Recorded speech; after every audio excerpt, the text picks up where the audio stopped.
الحمدللہ رب العالمین والصلاة والسلام علی رسولہ الکریم وعلی آلہ واصحابہ اجمعین اما بعد۔ معزز ناظرین، پچھلے درس میں غزوہ خیبر، وادی القریٰ، عمرہ قضا اور دوسری جو چھوٹی فوجی مہمات تھی ان کا مسلسل مختصر سا تذکرہ سیرت النبی صلی اللہ علیہ وسلم کے حوالے سے ہم نے آپ کے سامنے پیش کیا تھا۔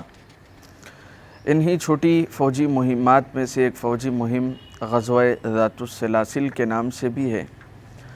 یہ جنگ تو ہوئی نہیں، بعض مقام پر بعض عرب لوگ جمع ہو کے مدینہ پر حملہ کرنے والے ہیں۔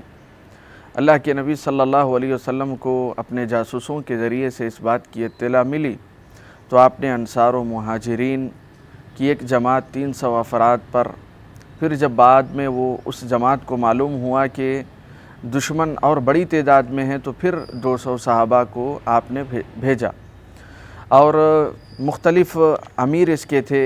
ایک جو فوجی مہم پہلے روانہ ہوئی، پہلی فوجی ٹکڑی، اس کے ابو عبیدہ بن جراح امیر تھے، اور دوسری جو فوجی ٹکڑی روانہ ہوئی اس کے امیر عمرو بن عاص رضی اللہ عنہما تھے۔ بہرحال لڑائی ہوئی نہیں، عرب منتشر ہو گئے، متفرق ہو گئے، وہ بھاگ گئے اپنے اپنے علاقوں کی طرف۔ یہاں پر ایک فقہی مسئلہ ہمیں اس غزوے سے معلوم ہوتا ہے، وہ میں آپ کے سامنے پیش کر دیتا ہوں۔ حدیث صحیح ہے، جیسا کہ میں نے کہا کہ عمرو بن عاص بھی ان کے امیر تھے۔ عمرو بن عاص رضی اللہ عنہ محتلم ہو گئے، اب نماز کا وقت بھی ہو گیا، اور ظاہر سی بات ہے کہ جب احتلام ہو جاتا ہے تو غسل واجب ہو جاتا ہے۔ تو عمرو بن عاص رضی اللہ عنہ نے غسل نہیں کیا بلکہ انہوں نے تیمم کر لیا۔ عذر یہ تھا کانت لیلۃ باردہ، رات بڑی سرد تھی، ٹھنڈی تھی، لہذا انہوں نے تیمم کر کے صحابہ کی امامت کر دی۔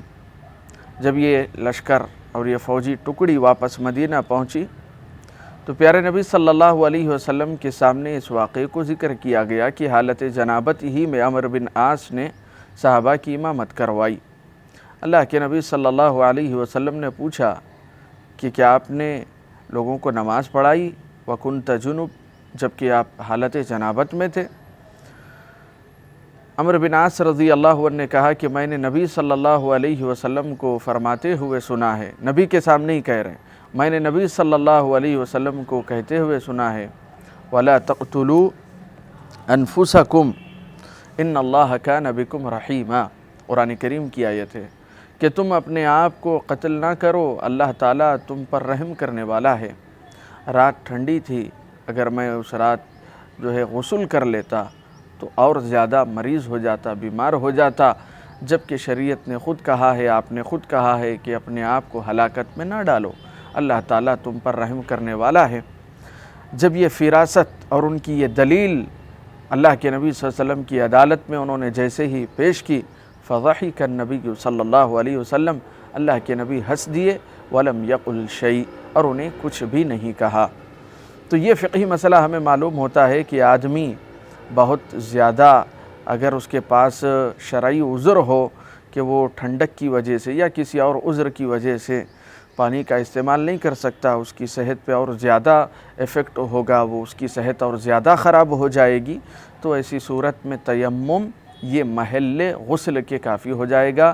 تیمم دونوں چیزوں کے لیے کافی ہو جائے گا، غسل کے لیے بھی کافی ہو جائے گا، اور پانی نہ ملنے کی صورت میں وضو کے لیے بھی کافی ہو جائے گا۔ اللہ نے قرآن میں کہا فَتَيَمَّمُوا صَعِيدًا، کہ تم پاک مٹی سے تیمم کیا کرو۔ بہرحال تو یہ غزوہ ذات السلاسل کا ایک مختصر سا فقہی مسئلہ تھا۔ اب یہاں سے ایک فتح اعظم کی طرف بڑھتے ہیں ہم، جس کو فتح مکہ کہا جاتا ہے، فتح اعظم کہا جاتا ہے۔